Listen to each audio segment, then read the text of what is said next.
말도 많았고 탈도 많았던 KF-X가 드디어 실제로 만나볼 수 있게 되었습니다.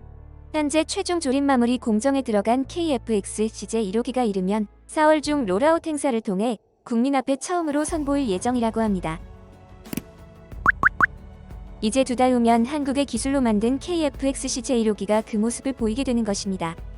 KF-X 사업은 인니의 분담금 미납과 라팔 전투기 구매 타진으로 인해 그동안의 협력관계 자체가 좌초될 위험도 계속 거론되던 터라 KF-X의 출시의 의미는 훨씬 더 크게 다가옵니다.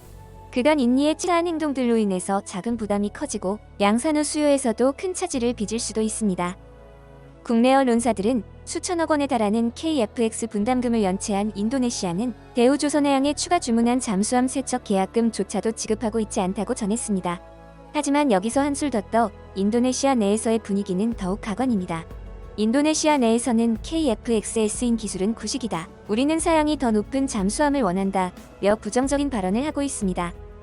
게다가 우리나라와의 협력 관계가 흔들리는 상황을 틈타 동남아시아 시장에 영향력 확대를 노리는 프랑스가 아주 교묘하게 빈틈을 파고들고 있습니다.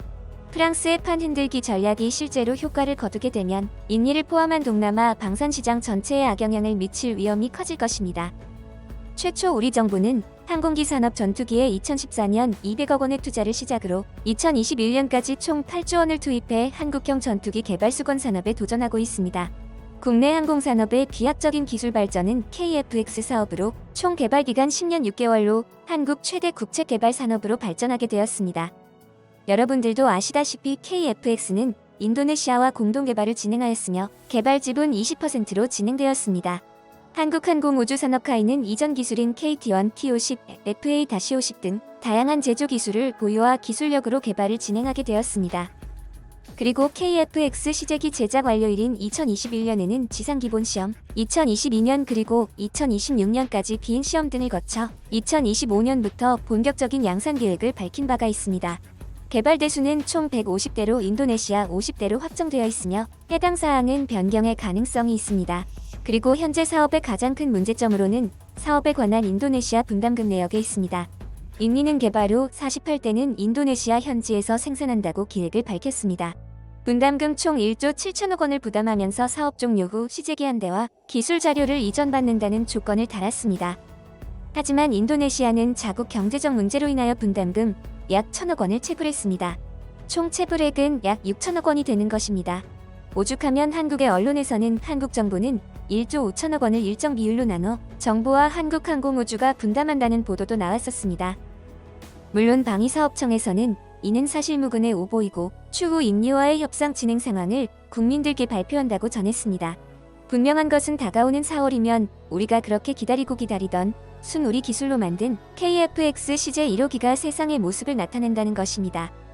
어느새 KF-X가 최종 마무리 조립 직전까지 온 것만으로도 국민들의 가슴을 뛰게 만드는 것입니다. 사실 KF-X는 사업 타당성 검토부터 형상 결정까지 우여곡절이 많았던 사업입니다. 쌍발기로 결정하는 과정은 정말 타당성 검토만큼이나 난관이었습니다. 사실 우리나라는 처음 만들어보는 전투기인데다 쌍발기의 가격 상승 등을 우려한 업체 측에서 단발기 모델을 들이밀어 한때 논란도 있었지만 처음 전투기를 개발하는 한국의 입장에서는 미국처럼 단발기로도 충분히 강력한 추진력을 내는 엔진을 개발할 능력이 없었고 기존 기성 엔진을 기반으로 주문해야 할지 말지를 고민해야만 했습니다. 결국 검증된 엔진을 쌍발로 적용하자는 결론은 지금 와서 생각해보면 향후의 확장성 면에서도 잘한 선택이라고 판단되고 있습니다. 이렇게 최종 조립이 끝나면 남은 것은 KF-X가 원활하게 작동하는지 테스트하는 것입니다. 저속 활주와 고속 활주 첫 비행 그리고 통합 장비 테스트 등이 이어질 것이고 추후에는 국산 무기와의 통합과 그 테스트도 계속해서 이어질 것입니다. 사실 한국의 입장에서는 이런 식의 고성능 항공기를 주도적으로 개발하는 것이 처음이고 더구나 주요 항전 장비를 국내 개발품으로 통합시켜야 하기에 시행착오의 과정은 피할 수 없을 것으로 보입니다. 하지만 시행착오의 기간을 충분히 거쳐야 추후 양산 과정에서 치명적 문제점이 드러나지 않기에 서둘러 대충 넘어가서는 안 된다고 생각합니다. 보통 시제기 첫 비행 후 취역까지 최소 4에서 5년 이상은 걸리는 게 보통이니 앞으로도 갈 길이 멉니다. 참고로 옆나라인 중국이 많은 공을 들인 제20도 2011년 등장한 이래 양산은 2017년부터 시작됐습니다. 시제품 출시 후 총 6년이라는 시간이 걸린 것입니다. 하지만 양산으로 끝난 것이 아니라 항전 장비나 엔진 교체 등은 계속 이뤄질 것으로 보입니다. 요즘 항공기 개발의 추세는 일정 수준에 오르면 양산하고 다시 신기술이나 장비를 적용해 개량하는 모듈 방식이라 애초에 기대한 성능을 가질 때까지는 시간이 걸리겠지만 계속 투자해서 F-16처럼 성능을 향상시켜 나간다면 그것만으로도 충분히 KF-X의 개발 목적은 달성한 것으로 봅니다. 그의 예를 들자면 지금의 F-16은 F-15만큼의 만능 전투기가 됐지만 초기의 F-16은 F-5와 비슷한 수준이었습니다. 꾸준히 시행착오를 거쳐 신기술들과 장비를 적용해 지금의 위치까지 오게 된 것입니다. KF-X는 한국의 기술로 만들어진 첫 번째 전투기라는 의미 말고도 더 큰 의미가 있습니다. 한국의 T-50과 FA-50의 경우 한국이 생산과 수출까지 하고 있지만 미국의 로키드 마틴과 공동 개발한 것이라 성능 개량 시 미국 정부의 승인을 받아야 해서 제약이 있습니다. 하지만 KF-X는 국내가 개발한 항공무장을 기체에 통합할 때 아무런 제약이 없습니다. 제약이 없다면 향후 KF-X의 수출길은 활짝 열리고 전 세계의 국방 히트 상품이 될 것입니다.